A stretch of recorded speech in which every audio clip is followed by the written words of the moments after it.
I just said Ia Tia. What's that?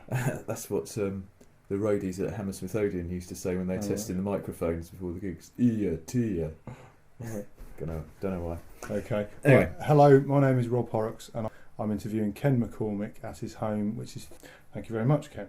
Thank you. First thing I like to do is to get people to introduce themselves so that when if this is broadcast, we can have you. So instead of me saying, and now I'm going to talk to Ken, who's a 39-year-old chap, so it'd be you sort of saying, what's your name and where you're from? So kind of like, hi, my name's Ken McCormick and I did it, punchy, 2 sentences, like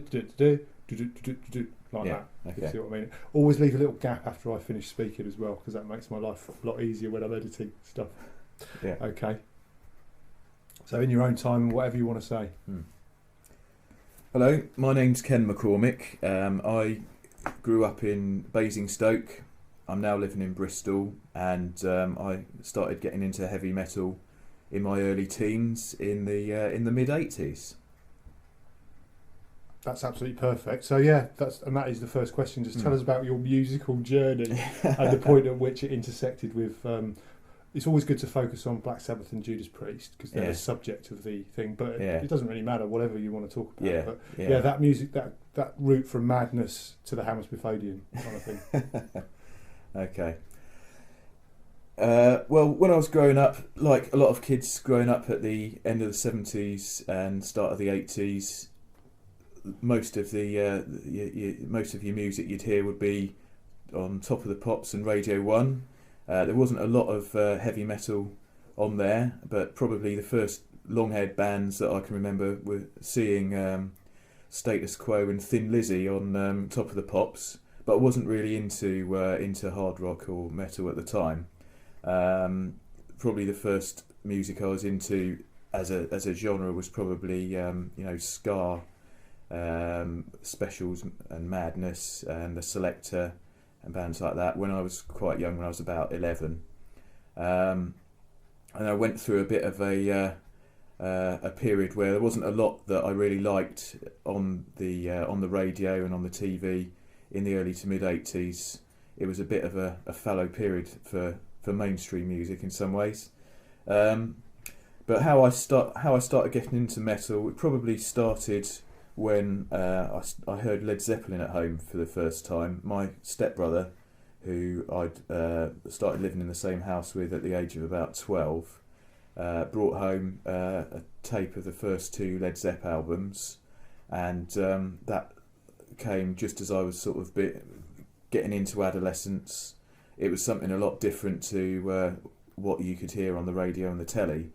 And from there, it wasn't long before Black Sabbath arrived. Whether it was my brother or my stepbrother who first introduced Black Sabbath, I'm not sure.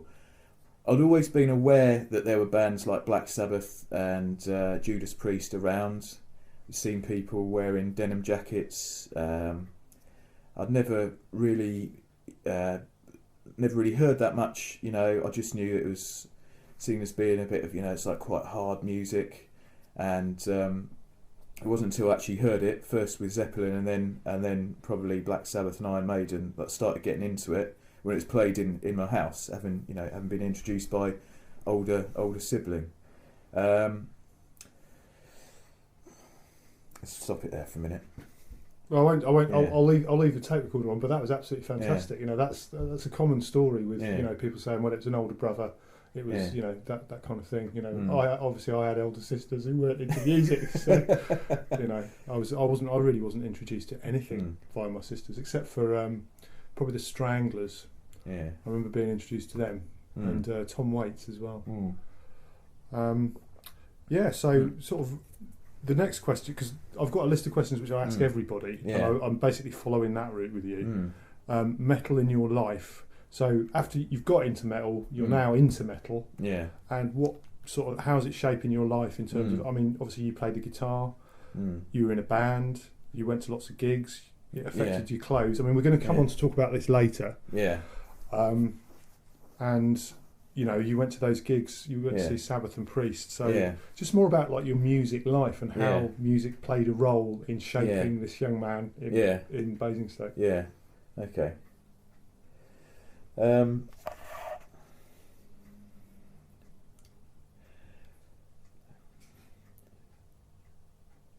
trying to think of the best point to start at, really. The market stall in Basingstoke Town Centre. Yeah, Lower Market. Yeah. Yeah, I mean, after I started getting into metal, it didn't take long before I was, an enthusiastic consumer of it. I just wanted to hear more and more of it, get into more and more bands. The way of doing that, as well as what I heard that my brother was buying.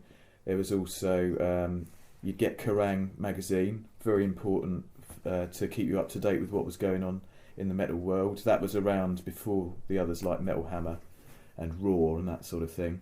And there was the Friday Rock Show on Radio 1, just about the only place on Radio 1 where you'd ever hear any metal. And that was on quite late Friday night, so sometimes I'd hear that when I was in bed, sometimes just sort of late at night, hoping that either my parents were out or they couldn't hear me listening to it, until asked me why I wasn't asleep. But yeah, I started buying records as much as I could. Didn't get much in the way of pocket money, but I used to walk to school, which was about 3/4 of an hour walk in the morning, save my bus fare and put that towards buying second-hand records.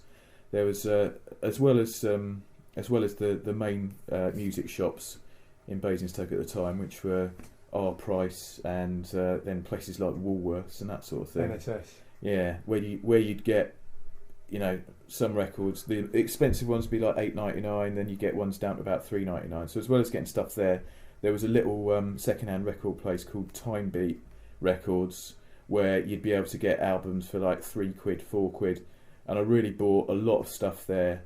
Started getting into buying as many Black Sabbath albums as I could.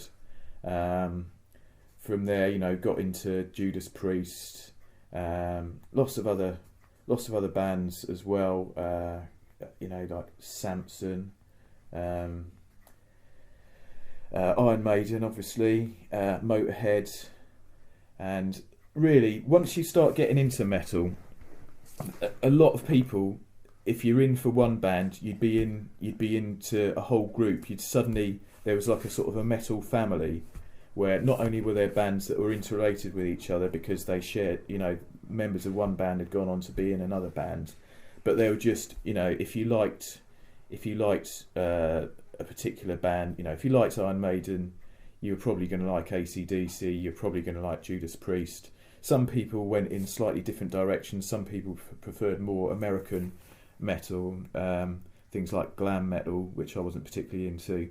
Latterly, towards the end of the 80s, a lot of people liked thrash as well, but I was primarily into the British metal, the real classic bands, Sabbath, Ozzy Osbourne, PREIST and Maiden, probably the biggest ones really. And it was, when you got into metal, you did set yourself apart from everything else that was going on in the 80s. There was a lot of really bland stuff in the charts, regardless of any other interesting music that was going on. The charts were really dominated by some pretty uninspiring stuff, and it was particularly around about the time of Live Aid, where you had these parades of mainstream, very bland musicians. Being into metal was something different, and you really did mark yourself apart from everyone else. It was something that sometimes you get a lot of jip for it, but if you're into it, you take that on the chin and give back as good as you got. And you get into arguments with people about it at school. Who was the best guitarist in the world? I once had a girl at school tell me Paul McCartney was the best guitarist in the world, while I was talking to her about Jimi Hendrix and Tony Iommi and Eddie Van Halen, and that sort of thing would just make me laugh. Because you'd love to say, well, this guy can play 200 notes a minute and that sort of thing. But once you got into it, it wasn't exactly the same as being in a cult, but there was a certain aspect to it, as if you saw somebody else who was into metal, you'd know you could go and have a chat with them. You had something in common which you shared with them and nobody else, because a lot of people really were opposed to it. A lot of people they'd look down on it, they'd say it was crap music, and it encouraged you to sort of to get into it more, really, and to stand apart from everyone else. It was definitely being into something different, and as far as you're concerned, something a lot better than everybody else was listening to. Yeah. Okay, that's really good. I love the way you were just encapsulating that sense of identity and belonging there. That's definitely one of the themes which we're going for. I was going to move on to just ask you to talk about the Sabbath. Your first ever gig was Black Sabbath, which is pretty cool. Yeah. And I remember it. I remember you coming back. It was on a Sunday night, and on the Monday you were telling everybody about it at school, and I remember it very clearly. And then obviously you got the Judas Priest gig 2 years later in summer '88. So just do both of those one at a time. Yeah. From buying the ticket to coming home, from buying the ticket to waking up the next morning and realising that your ears are still ringing. Okay. Yeah. Well, my first gig was going to see Black Sabbath, or what passed for Black Sabbath at the time, because Tony Iommi actually just released an album called The Seventh Star, which on the front cover it said Black Sabbath featuring Tony Iommi.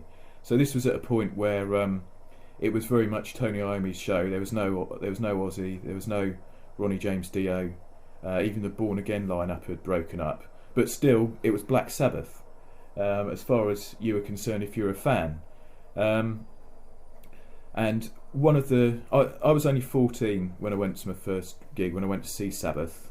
It was in May 1986, which is currently 25 years ago.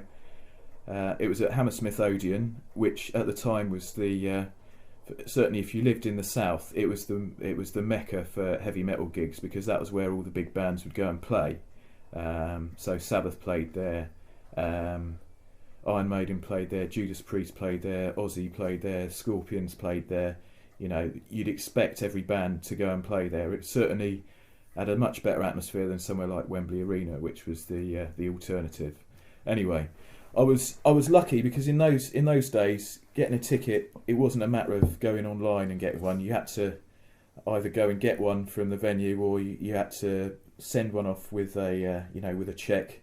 I was too young to do that sort of thing, but luckily my brother was 17. He had a chequebook.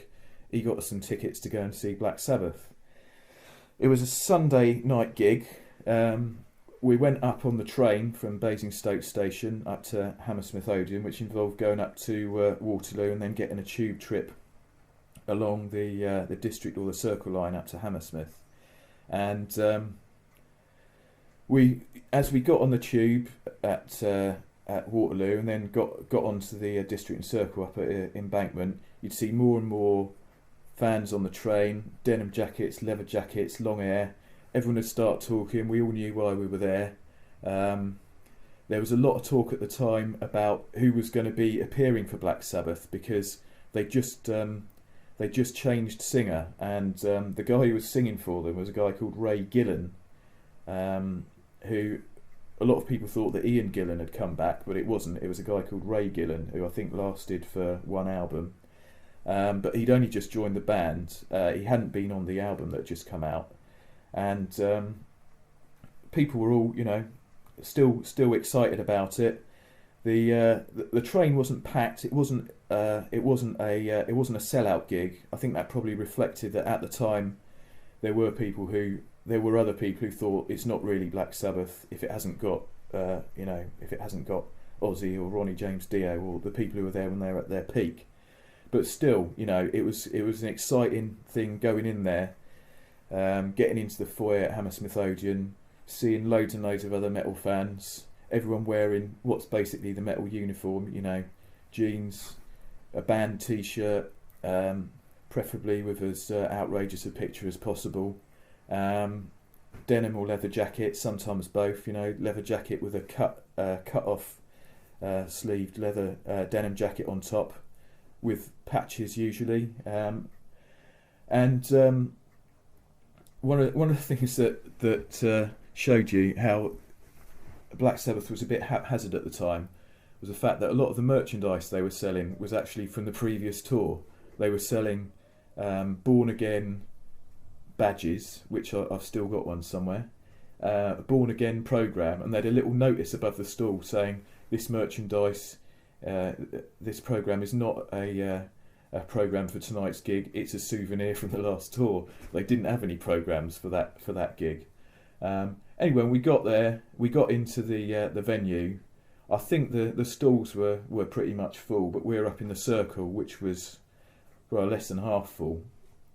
The support band was a band called Zeno, who I can't really remember much else about them. I seem to remember they were pretty good. And then obviously it was the big wait was for Sabbath themselves, and it was very much, Tony Iommi was the focus at that point.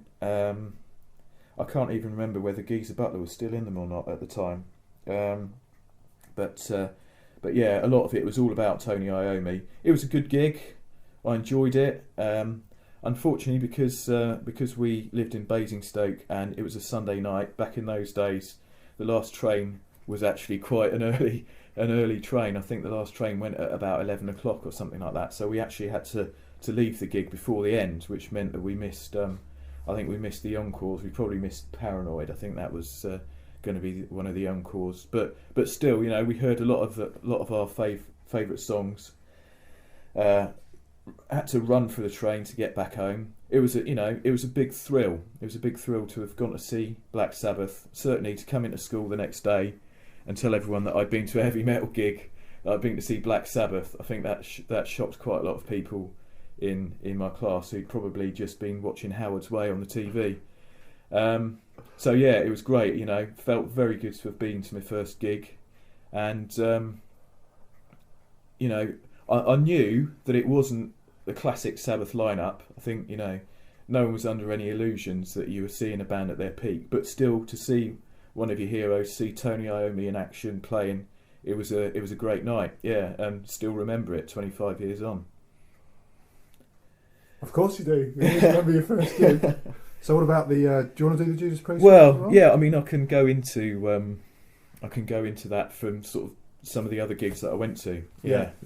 So yeah, having been to see Sabbath in May '86, we then I then wanted to go and see more gigs at Hammersmith Odeon. Hammersmith Odeon was it was great to be able to get there from Basingstoke.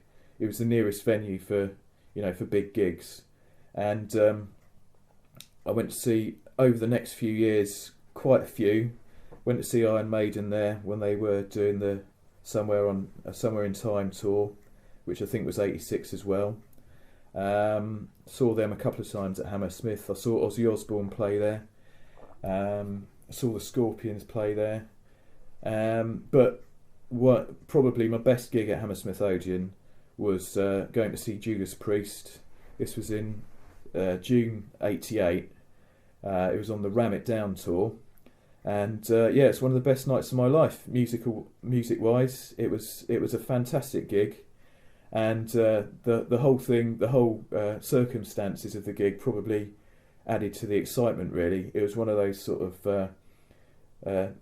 little acts of teenage rebellion going along to this gig, because my parents had said that I couldn't go. It was in the middle of my GCSEs.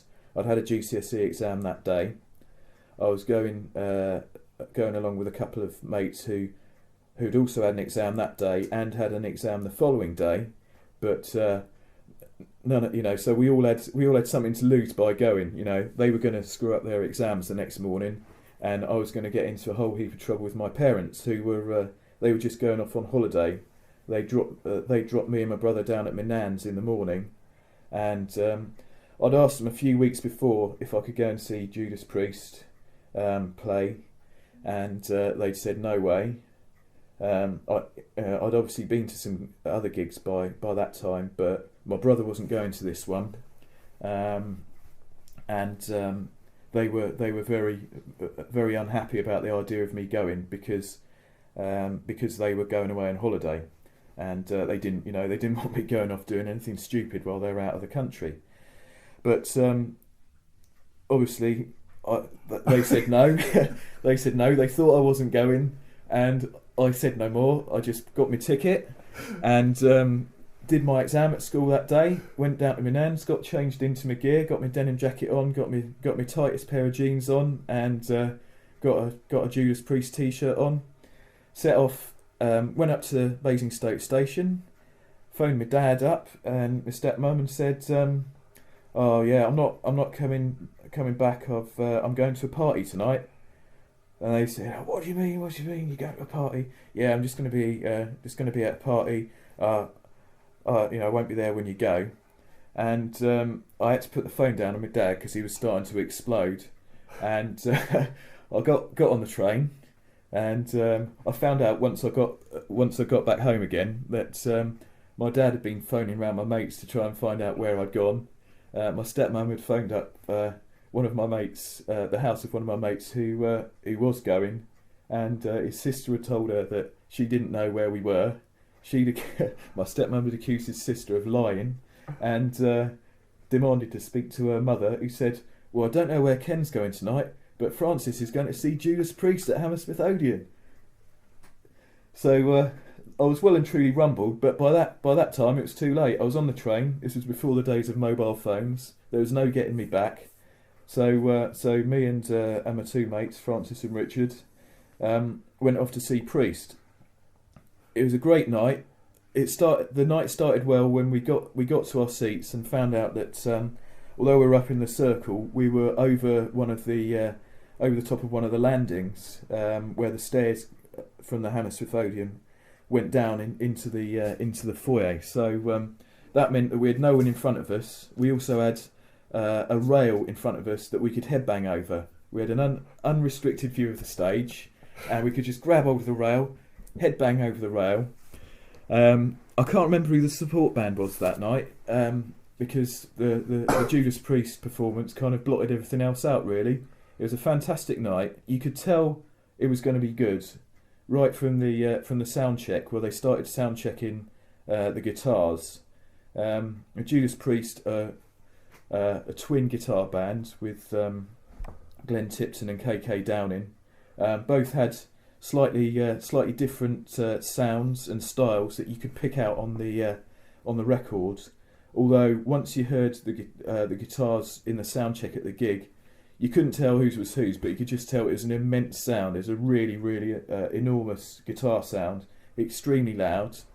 And Priest came on in a massive dry ice, an extreme noise, and a grand entrance from Rob Halford as well, the singer, who got his motorbike on stage, and it was just non-stop excitement, non-stop power, non-stop headbanging from us. And it was more of an act of worship than any other gig I've been to, because we were so into Judas Priest at the time. They were my favourite band at the time, and it was a dream come true to see them. Really, it was an awesome experience, I suppose you'd say, to use an American way of describing it. They were incredible. They made a great noise. There was no let up from start to finish. Every track was one that I loved. It couldn't have been bettered at the time. It beat every gig that I'd seen before, and there's precious few that I can remember since that have ever left me feeling the same way. It was a great gig.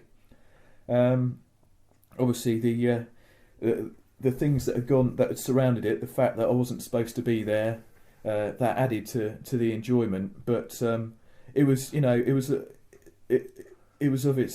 of a moment, really. There was a moment there that it was a great teenage experience, a great metal experience, really, and one that was difficult to top. That's fantastic. Yeah, 16 with two of your mates, watching your favourite band in a great venue with an unrestricted view and stuff. Fantastic. Okay, so we'll move on to the jacket. So what I want you to do is just sort of hold it, talk about it, focus on the Aussie and okay. It would probably take quite a while for you to describe every patch. Yeah. So just focus on the five patches. Yeah. Five Okay. patches. Okay. Yeah, and the brumming ones. Yeah. Okay. Right. Okay. Let's go from where you bought it. Yeah. Where you started. Why you started saying patches on it and stuff. Yeah. Okay. Right. I'm currently holding my my denim jacket from my sort of prime metal days back. I wore this from the age of about 14 to probably 17. I'm too big for it now, grown out of it, unfortunately. But it had its day. At the time, it was kind of like, it was almost like a uniform, really, and I used to wear it whenever I could. I wouldn't. I wasn't allowed to wear it to school, but out of school, I'd be in this jacket all the time. I bought it down on Basingstoke Market, which I don't think it's still there anymore, but it was a sort of a twice weekly market where there was a lot of clothes stalls, and one of the stalls in particular was a big draw for metal fans, because there was a guy there who sold a lot of t-shirts, patches, studded belts, bullet belts, anything you wanted to do with heavy metal, really. I don't know how many of the things he sold were genuine, but he had all the badges and all the t-shirts. If you wanted something that he didn't have, you'd say to him, "Oh, can you get me a Deep Purple? Or can you get me a Sabbath shirt?" And he'd probably say, "Oh, I'll have one in next week." Sometimes you had to go back for several weeks before he stopped saying, "I'll have one in next week," and he actually had it in. But if he knew you were after something, then he could get it, and he'd hang on to it for you. Just to have a look at some of the patches, the main patch is the back patch, and I think every metal fan probably had to choose pretty carefully what back patch they had. I chose Black Sabbath because they were my favourite. Certainly when I got the patch, at the time I certainly had more Sabbath stuff than Priest, for example. But I didn't get one that bettered this patch, because it was one that was guaranteed to scare old ladies, or at least make them tut and roll their eyes. It's got a sort of a skeletal demon on it, holding some sort of orb. He's got red eyes, and it's in front of a sort of a cultish symbol with Black Sabbath on it. It says Black Sabbath Born Again, which obviously that's the name of one of their albums, which any metal fan who saw that on your back would know. Anyone who wasn't into metal who saw it would probably think that I was a born again Satanist, because that's certainly the message that it probably gave off to people who didn't know anything about metal. I did used to get some funny looks from people who'd seen my patch and some of the t-shirts I used to wear, but that sort of added to it, really. That was one of the ways that you set yourself apart.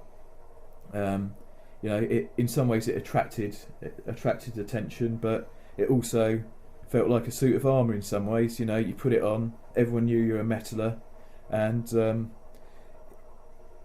it showed that you probably didn't care what they thought about you, because you'd gone to the trouble to stick all these patches on, telling everyone what you're into, and they could like it or lump it, basically. So we've got a Black Sabbath back patch. That was bought from Basingstoke Market, so whether Black Sabbath ever got any royalties from that, I doubt very much. We've got a tribute to John Bonham, Led Zeppelin's drummer, with the date of his death on it. Got an Iron Maiden Somewhere on Tour patch, which was bought on the tour. We also got a patch with a dragon on it with Dio. That was the band of Ronnie James Dio after he left Black Sabbath. It says it's from a world tour. Unfortunately, I didn't go and see their world tour, but once again, Basingstoke Market did the honours. There's also a patch which I think I got at the Black Sabbath 7th Star tour. I can't really remember whether I got it there, whether I got it afterwards, but it's got a bit of the artwork from the 7th Star album on it, and it says 7th Star tour. So that was the tour that Black Sabbath were on when I saw my first gig. Various other bands on here as well. I'll just pick some off the front. Up on the top right right hand side, sort of up on the shoulder, we've got a Judas Priest patch. It's got a reproduction of the artwork from the Screaming for Vengeance tour. I think that it's like a giant metallic eagle. I think that most fans would say that's the Hellion, which is the name of one of the introductory track on Screaming for Vengeance. I think that artwork appeared on their tour and that sort of thing. So that was a Priest patch. Under that we've got a Black Sabbath Heaven and Hell patch. That's Black Sabbath's first album with Ronnie James Dio as the singer. Again, I think it's another Basingstoke Market one. The artwork on it isn't anything to do with the Heaven and Hell album. It's like a skull with some horns and wings. Then under that we've got Deep Purple Perfect Strangers World Tour. That's another one that I didn't go and see. I got the patch from Basingstoke Market again. Then down on the other side we've got at the bottom another Judas Priest patch. It's Judas Priest Killing Machine. That's one of their albums. It's got the album artwork on it. Obviously, as I had more than one Black Sabbath patch, I felt I would have to do Priest justice by having a couple of their patches on as well. There's also an Ozzy Osbourne patch. That's got Ozzy. I think it's sort of it's probably a reproduction of one of his album covers, but it's unofficial. I used to have a patch on here. I used to chop and change the patches, not because I'd gone off a band particularly. It was usually if I'd seen a patch from a band that I liked, and I already had 2 or 3 of another band, I put the new one on. Or if I saw a patch that was better than one that I already had, I'd put that on. Or if I got one on tour. And I used to have one, I don't think it's on the jacket anymore, which was an Ozzy Osbourne appearance at Donington Festival. I think he appeared in '86, and it was clearly a fake patch because there were too many N's in Donington. So I took that one off after a bit because that was clearly a fake one. But anyway, yeah, I wore this jacket day in, day out for about 2 or 3 years. Got some grief for it. It helped me get along with metal fans that I met on the way to gigs, that sort of thing. They knew why I was there. Much loved. Still here. Couldn't bear to throw it away. So yeah, and hopefully it will now be a museum piece. Right, that's great. Yeah, that's superb. Exactly. You clearly sort of get it. Yeah. What we're trying to do. Yeah. So the last thing, just have you got any thoughts about why Birmingham and the Black Country are the home of metal? You know, as when you were in 1986, how much were you aware of the fact that Judas Priest and Black Sabbath were from the same region and that kind of thing, and perhaps later on? Yeah. Well, I think people who are from Birmingham and who came, who came out of the or helped create heavy metal in Birmingham could probably say better than me what it is that led to the area, becoming a hotbed of metal, really. But I think I was probably one of the things that made me realise that it was the home of metal in many ways was Judas Priest liked to tell everyone about it. They wrote a song called Monster of Rock. It was on their 1988 album Ram It Down, which the opening lyric is, "It came out of the Black Country," and they clearly were proud of their roots, and with a guitarist whose name was Tipton, that's not surprising. That makes you think. It is amazing that there's so many bands from in and around Birmingham who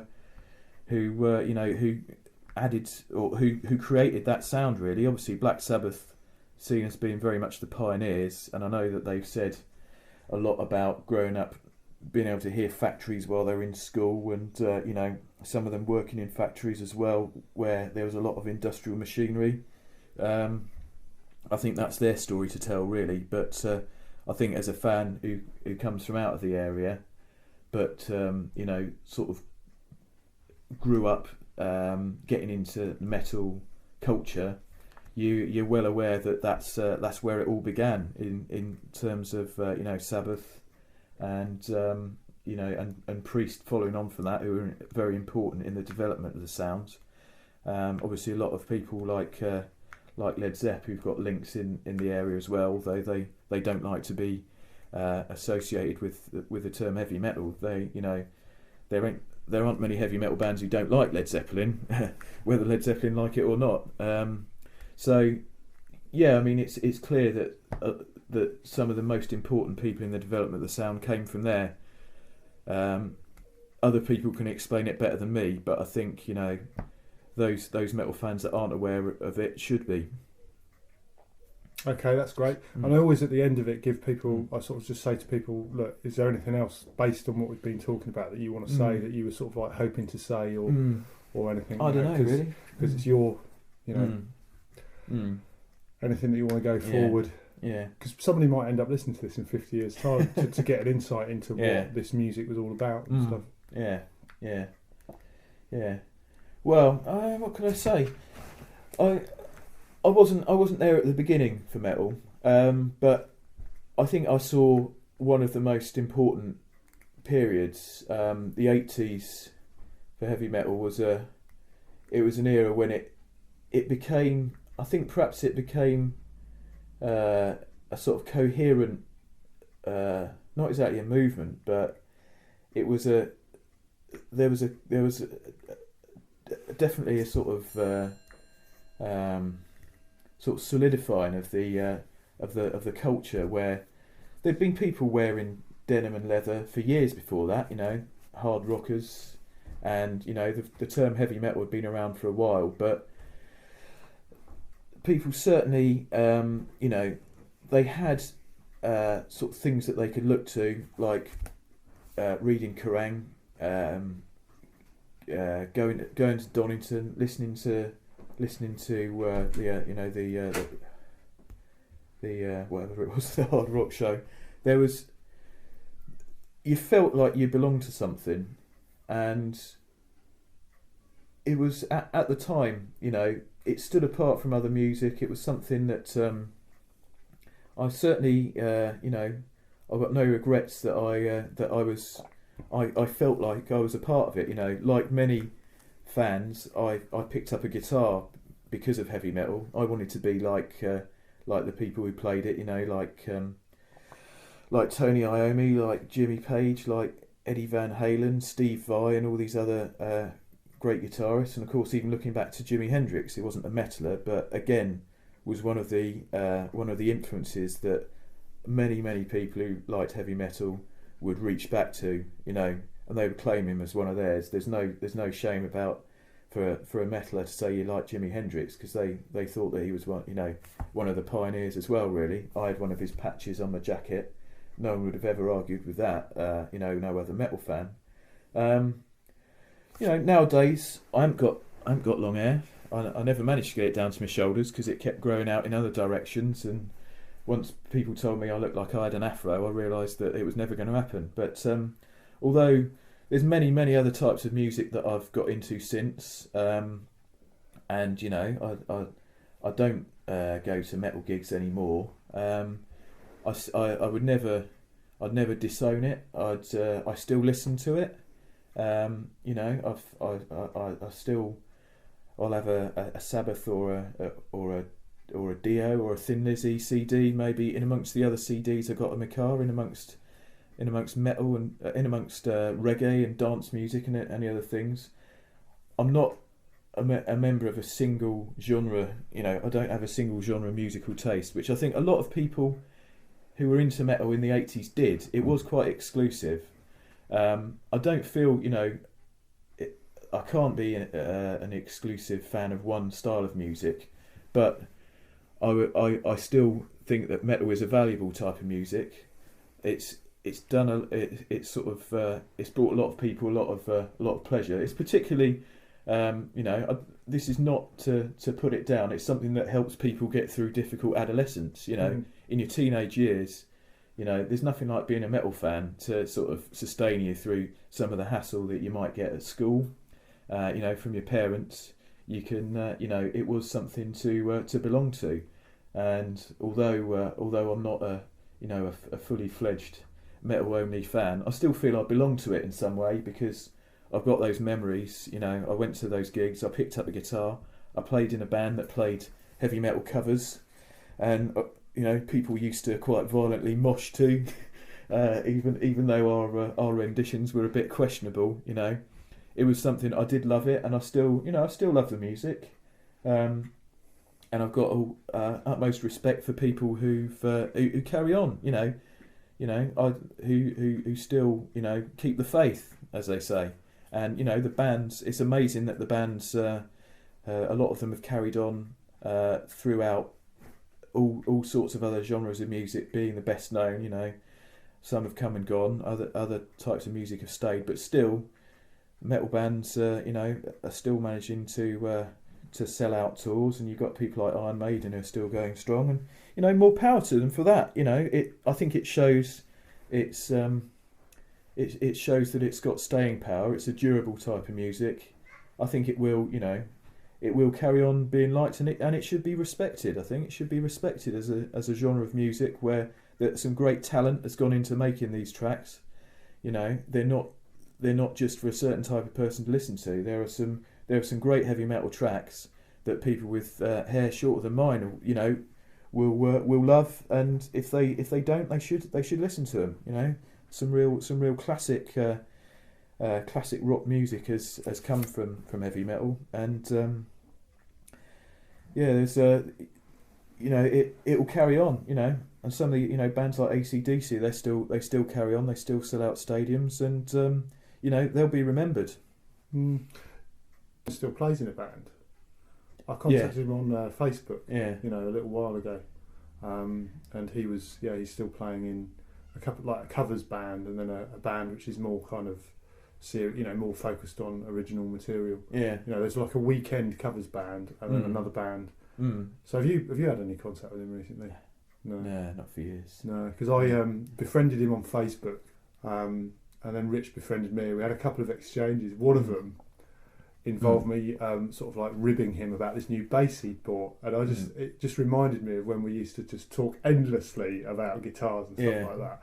And he seemed to, I think he took offence to it, really. I honestly didn't mean to offend him at all, but I think he got, he's like on Facebook, you can comment. I thought it was like a conversation between me and him, and then his wife came into it, and one of his mates came into it as well, and I think I offended him, because shortly after that I think he's left Facebook completely, but he unfriended me, kind of thing. Right. I thought that was quite interesting, because I'm just going to say that speaking, hanging around with you, Ken, at school is what gave me my background in heavy metal, which has been really useful for this project. Me not actually liking heavy metal and arguing with you about it constantly, I still managed to pick up this kind of knowledge of who the heavy metal bands were, where they fit in, into this big map that we can draw of heavy metal, and so that's always been useful.